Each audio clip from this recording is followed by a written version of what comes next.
Welcome students, I hope you're all doing well. This is Inya here with another video from STEM International और आज जो है वो Geography Book 7 का last unit हम continue कर रहे हैं, that is Unit 6 Minerals and Power. और Minerals and Power में the very first topic जो कि हम स्टार्ट करने जा रहे हैं that is coal and its type.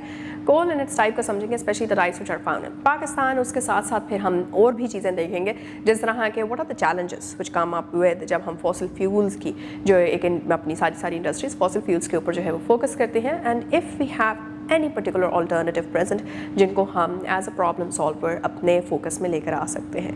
So yeah, brace for the day and let's start. Alright बच्चों, तो इस पर्टिकुलर वीडियो के लिए हम स्टार्ट करने जा रहे हैं. एज ऑल्सो इंट्रोडक्शन में आपने सुना कि हम कोल्स की टाइप्स जो हैं उसको देख रहे हैं, specially those which are found in Pakistan. तो दो तरह की टाइप्स जो हैं वो आपको पाकिस्तान में मिलती हैं. एक टाइप पर्टिकुलर जो है वो आपको मिलती है बिटुमिनस काइंड ऑफ कोल, और दूसरी जो है वो आपको टाइप मिल जाती है लिग्नाइट की. और ये दोनों टाइप्स का एक पर्टिकुलर डिसएडवांटेज जो या चैलेंज जो है that is the one thing that we have to focus on before starting off with anything is कि these are low quality coal types. Low quality coal का एक सबसे बड़ा आगे कॉन्सिक्वेंशियल डिसएडवांटेज ये होता है कि व्हेन यू बर्न देम तो you get more amount of green house gas produced as a consequence. Coal के बारे में हाउएवर एक बहुत ही इंटरेस्टिंग फैक्ट ये है कि कोल को डायमंड का नाम तो सुना है, लेकिन कोल को ब्लैक डायमंड जो है वो कहा जाता है. And also there was a particular period in history जिसको कार्बोनिफरस पीरियड कहा जाता था, और कार्बोनिफरस पीरियड के अंदर जो है ये कार्बोनिफिकेशन का प्रोसेस, दैट इज कार्बनाइजेशन का प्रोसेस जो है वो स्टार्ट हो गया. जो आपका कोल है, कोलिफिकेशन अगेन जो है वो स्टार्ट हो गई. कोलिफिकेशन में ये है कि सारा का सारा जो कार्बन कंटेंट था वो इकट्ठा होके कोल की फॉर्म में या फिर शक्ल जो है वो इख्तियार करने लग गया. This was the time. फिर उसके बाद जब इंडस्ट्रियल रेवोल्यूशन आती है, इंडस्ट्रियल रेवोल्यूशन के अंदर इस पर्टिकुलर मिनरल को जो डिस्कवर था ऑलरेडी उसको जो है वो देखा जाता है कि अच्छा इसको इस तरह से हम फ्यूल की या फिर एनर्जी की प्रोडक्शन के लिए इस्तेमाल कर सकते हैं. And that is when we basically get के कोल के क्या क्या इंडस्ट्रियल यूजेस हो सकते हैं. So this is all about the history of coal. And moreover एक particular high quality coal type है which is known as anthracite. Anthracite आपको दुनिया में जहाँ से भी मिले, पाकिस्तान भी उसको इम्पोर्ट करता है एट टाइम्स, और पाकिस्तान अगर तो दी प्रोवाइडेड और दी एग्जिस्टिंग कोल को इस्तेमाल करता है तो उसकी वजह से चैलेंजेस भी फेस करता है. So this is all about the coal industry in Pakistan. Next topic आपने देखा होगा कि नेक्स्ट टॉपिक का जो हेडर है दैट इज माइनिंग.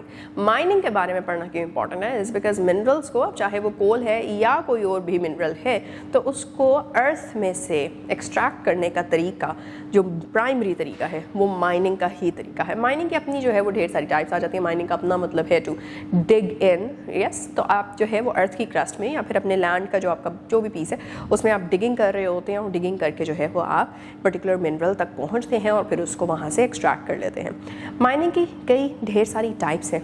सबसे पहली टाइप आपकी बुक में जो प्रोवाइडेड है that is long wall mining. Long wall mining specifically क्या है? Long wall mining is basically this कि एक पूरी की पूरी स्लैब, रादर देन के कोई एक पीस ऑफ मिनरल जो है वो आप डिग करके खुदाई करके बीच में से निकालें, रादर पूरी की पूरी स्लैब इकट्ठी जो है वो मिनरल की प्रेजेंट होगी और आप उस पूरी स्लैब को इकट्ठा एक्सट्रैक्ट कर लेते हैं. तो रादर देन के just small pieces of a particular mineral you come up with an entire slab. लेकिन उस स्लैब को निकालने से ये होता है कि for example this is how the land is. ये दो लेयर्स हैं, यहाँ से बीच में से आपने एक पर्टिकुलर स्लैब जो है वो निकाल ली.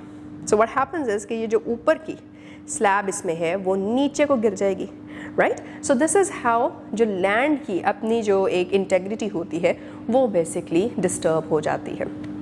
But still on the other hand आप उन एरियाज़ में माइनिंग कर रहे होते हैं जहाँ पे ना ही तो आप जो है वो कोई पर्टिकुलर इंफ्रास्ट्रक्चर डेवलपमेंट कर रहे होते हैं, ना ही वहाँ पे लोग रह रहे होते हैं, ना ही वहाँ पे कोई एज सच जो है वो बायोलॉजिकल नेटवर्क क्रिएट हुआ होता है, ना ही कोई एज सच इकोसिस्टम जो है वो चल रहा होता है. That is the kind of place जो कि आप माइनिंग के लिए देखते हैं, ढूंढते हैं, और फिर उसको उसी तरह से जो है वो आप ट्रीट कर रहे होते हैं. दूसरी टाइप है आपकी सरफेस माइनिंग. सरफेस माइनिंग जो है वो आपकी लॉन्ग वॉल माइनिंग से किस तरह से डिफरेंट है? वो इस तरह से कि लॉन्ग वॉल माइनिंग में आप जो है वो you are going a bit to below the lands surfaces. लेकिन यहाँ पे या फिर लैंड की जो लेयर्स हैं, राइट, यहाँ पे आपको कोल के डिपॉजिट्स लैंड की सरफेस के आसपास करीब करीब मिल जाते हैं, तो आपको ज़्यादा नीचे तक खुदाई नहीं करनी पड़ती. आप ऊपर ऊपर से खुदाई करते हैं, सिर्फ ऊपर की जो लेयर है उसको हटाया, नीचे आपको कोल के डिपॉजिट्स मिल गए और आपने उनको एक्सट्रैक्ट कर लिया. So this is what surface mining basically is. Next thing that we are coming towards is कि इससे रिलेटेड, कोल माइनिंग से रिलेटेड ढेर सारे रिस्क फैक्टर्स हैं. और वो रिस्क फैक्टर्स क्या हैं? अभी हमने रिस्क फैक्टर देखे थे कि कोल को इस्तेमाल करने के बाद क्या क्या मुश्किलात जो है या चैलेंजेस जो हैं वो हमारे सामने आ जाती हैं.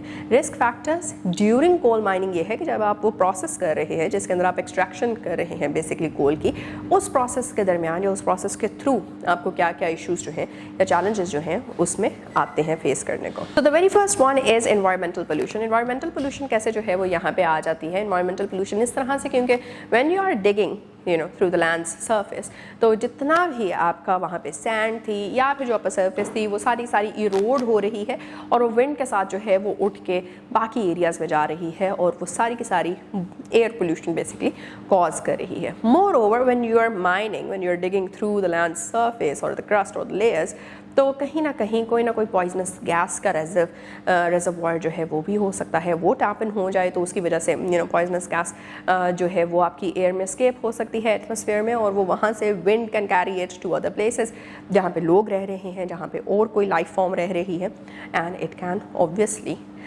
become or pose a very huge threat to their existence. साथ ही साथ जब आप उस मिनरल की तरफ पहुंच रहे होते हैं, जो कि मिनरल आपको इन एक्चुअल चाहिए होता है, उसी टाइम पीरियड में other than harmful gases, harmful minerals भी जो हैं वो टैप इन हो सकते हैं. जब हार्मफुल मिनरल्स जो हैं वो सरफेस पे आ जाते हैं, सो दे माइट सीप into any particular water body जो कि आसपास कहीं भी करीब प्रेजेंट है. जब वो उसमें सीप इन हो जाएंगे तो ऑफकोर्स वाटर को जो है पोल्यूट कर देंगे, और इसकी वजह से सिर्फ हम एटमॉस्फेरिक पोल्यूशन या फिर एयर पोल्यूशन में ही नहीं बल्कि आप वाटर पोल्यूशन की तरफ भी आ चुके हैं. The second one is danger for miners. Miners के लिए बहुत ही ह्यूज जो है वो रिस्क यहाँ पे मौजूद होता है, and that is coming from a lot of aspects. पहला एस्पेक्ट तो ये है कि अगर तो उनको PEPs जिन्हें कहते हैं पर्सनल उनकी इक्विपमेंट उनको नहीं प्रोवाइड की, प्रोटेक्शन इक्विपमेंट नहीं उनको प्रोवाइड की गई, तो उसकी वजह से क्या होगा कि उसकी वजह से they are exposed to any particular harmful agent, mineral और थिंग जो कि उस रास्ते में वाइल डिगिंग जो है वो उन तक पहुंच सकता है. They might be expose to that, और उसकी वजह से उनको कोई स्किन रिलेटेड डिजीज़ हो सकती है, कोई रेस्पिरेटरी डिजीज़ हो सकती है, कोई अदरवाइज डिजीज़ हो सकती है. एंड ऑल्सो अगर हम लॉन्ग वॉल माइनिंग की तरह की बात करते हैं या फिर ओवरऑल वैसे ही डिगिंग की बात करते हैं, so whenever you are digging through the earth surface, तो ऑफ कोर्स नीचे से क्योंकि द लैंड का पार्ट नहीं रहा, तो ऑफ कोर्स ऊपर का लैंड जो है इट्स ऑलवेज एट रिस्क कि वो नीचे को गिर सकता है. तो माइंस कोलैप्स कर सकती हैं, जिसके अंदर जो है वो आपके माइनर्स जो हैं वो या तो वहाँ पे फंस सकते हैं किसी पर्टिकुलर एरिया में, या फिर उस कोलैप्स के अंदर ही जो है दब के मर भी सकते हैं. फिर है contribution to climate change. Contribution to climate change किस तरह से आता है? वो इसी तरह से आता है कि आप जब इन सारी चीज़ों से जाते हैं या फिर माइनिंग के लिए आप एक्सप्लोजिव्स भी यूज़ कर रहे होते हैं, तो उसकी वजह से बहुत ही ज़्यादा हार्मफुल गैसेस और हार्मफुल मटेरियल जो है वो आपकी अदरवाइज एटमॉस्फेयर में ऐड हो जाता है. And anything which is not required as an addition to the atmosphere is basically a pollutant. तो हम pollutants जो है वो माइनिंग के थ्रू एटमॉस्फेयर में ऐड करते हैं, जो कि फिर हवा में से उड़ के पानी पे भी सेटल हो सकते हैं, या फिर जैसा हमने पहले भी पढ़ा कि हार्मफुल मेटल्स अगर टैप इन हो गए हैं, they have seeped into some particular nearby water body, तो वो उसको भी जो है वो पोल्यूट करेंगे, और उसमें रहने वाले जितने भी फिश है या फिर अदर लाइफ फॉर्म्स हैं, इवन एक्वेटिक प्लांट्स हैं, तो वो सारे भी सफ़र करेंगे. And whoever is going to eat anything out of that, या फिर वो पानी भी पिएगा अदरवाइज, तो वो भी उससे जो है वो फिर ऑफ कोर्स अपनी जान खो सकता है. इन्हीं सारी वजूहात और इन्हीं सारे फैक्टर्स की वजह से प्रॉब्लम सॉल्विंग पार्ट तक हम पहुंच चुके हैं. That is alternative. हमारे पास क्या क्या ऑप्शंस हैं जिससे हम एनर्जी जो है वो ला सकते हैं, बना सकते हैं, या फिर कोल की जगह जो है वो कोई चीज़ हम इस्तेमाल कर सकते हैं. तो सबसे पहला ऑप्शन हमारे पास आता है हाइड्रो पावर. हाइड्रो पावर का क्या मतलब है कि आप पानी को इस्तेमाल करें ना. Water is something which is a renewable energy source, क्योंकि हमने पढ़ा हुआ है वाटर साइकिल, और हम जानते हैं कि ग्लेशियर्स से या फिर माउंटेन के टॉप से जैसे ही रिवर स्ट्रीम्स बनेंगी, ग्लेशियल लेक्स जो है वो मेल्ट होंगे, रिवर्स बनेंगे, रिवर सिस्टम्स आगे जाके सी में या फिर सीज़ जो है वो आगे जाके ओशंस के साथ अटैच हो जाते हैं, और फिर वो इवेपोरेट होता है. इवेपोट्रांसपायरेशन का पूरा कॉन्सेप्ट है. वहाँ से फिर क्लाउड फॉर्म्स होते हैं, और प्रेसिपिटेशन की ढेर सारी फॉर्म्स जो है वो हमारे सामने आ जाती हैं और फिर वापस वाटर का जो है वो कहीं ना कहीं पे रेजर्वॉयर क्रिएट हो जाता है. So this is how the water cycle goes and because it's a continuous process, जिसकी वजह से we know that we are never going to run out of water. Not saying we can never run out of fresh water, just that we can never run out of enough water. तो उसकी वजह से पानी को हम जो है वो इस्तेमाल कर सकते हैं ओवर एंड ओवर अगेन. और because of the gravity, the gravitational pull के साथ वो कोर्स माउंटेन टॉप से नीचे गिरता है, उसको इस्तेमाल करते हुए हम जो है वो एनर्जी प्रोड्यूस कर सकते हैं, रादर देन कि हम कोल को इस्तेमाल करें और एनर्जी प्रोड्यूस कर रहे हों. दी अदर पर्टिकुलर बेनिफिट जो कि इससे आ रहा है वो ये है कि एक तो रेन्यूएबल था, दूसरा जो है बेनिफिट दैट इज़ कि इससे कोई ग्रीन हाउस गैस नहीं प्रोड्यूस हो रही, कोई पोल्यूशन जो है वो नहीं कॉज हो रही. नेक्स्ट सोर्स और the next alternative that we have in our hands is nuclear power. Nuclear power में क्या होता है कि न्यूक्लियर पावर में you basically come up with some nuclear mineral, जैसा कि यूरेनियम है और समथिंग, और उसको इस्तेमाल करके आप क्या कर रहे होते हैं कि आप उससे एनर्जी प्रोड्यूस कर लेते हैं. अब न्यूक्लियर पावर का एक सबसे बड़ा एडवांटेज ये है कि आपको थोड़ी सी क्वांटिटी ढेर सारी एनर्जी जो है वो बना के दे सकती है. दस देयर इज़ अनदर कॉन्सेप्ट जो कि आपकी बुक में नहीं है provided, but I am telling you this at this particular point ताकि आप उसको एक्सप्लोर कर सकें. दैट इज़ के न्यूक्लियर एक्टिव जो भी आपके मिनरल्स या एलिमेंट्स हैं, they have something which is known as half life, और उस हाफ लाइफ की वजह से वो काफ़ी देर तक और लॉन्गर ड्यूरेशंस तक जो है वो एक्टिव रहते हैं और आपको एनर्जी बना के दे सकते हैं. So it is a high energy concentrated material जिसको आप ओवर लॉन्गर पीरियड्स इस्तेमाल कर सकते हैं. Next we have solar power. Solar power का जो है वो आपको कॉन्सेप्ट अब तक पता होगा. सोलर पैनल्स के बारे में अब सभी जानते हैं.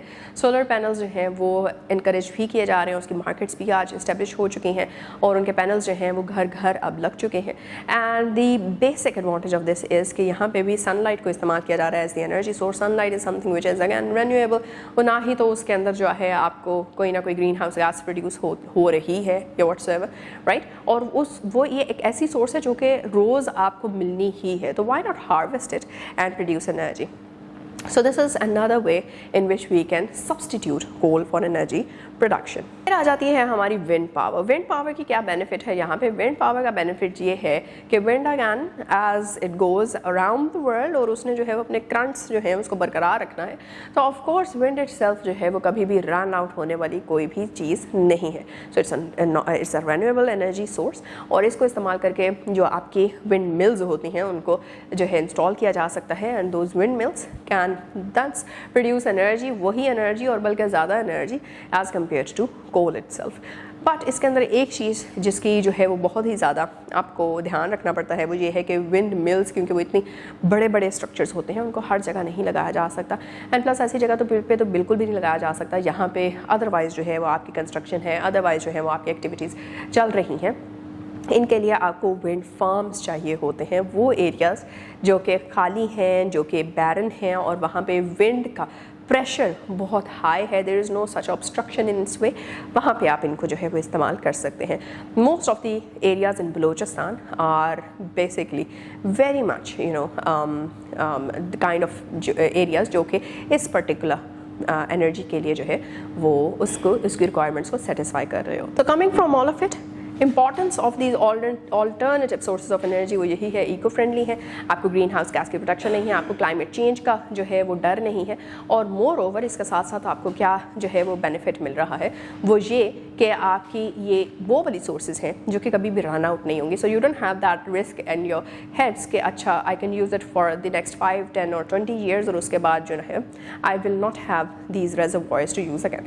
तो ये वो वाले पर्टिकुलर सोर्सेज हैं जिनको आप हमेशा के लिए इस्तेमाल कर सकते हैं. कमिंग फ्रॉम कि आप इस तरह की टेक्नोलॉजीज़ को जो है वो डेवलप कर लें जो कि इनको हार्वेस्ट कर सकती है sustainably over long periods of time. तो students we are officially done with the theoretical part of this entire chapter. तो और साथ ही साथ जो है वो ज्योग्राफी बुक 7 जो है वो भी एंड हो रही है. And I hope that you will revise this entire chapter as well as the previous chapters जो कि हमने सारे कवर कर लिए हैं to kind of cement the grip that you have on this subject.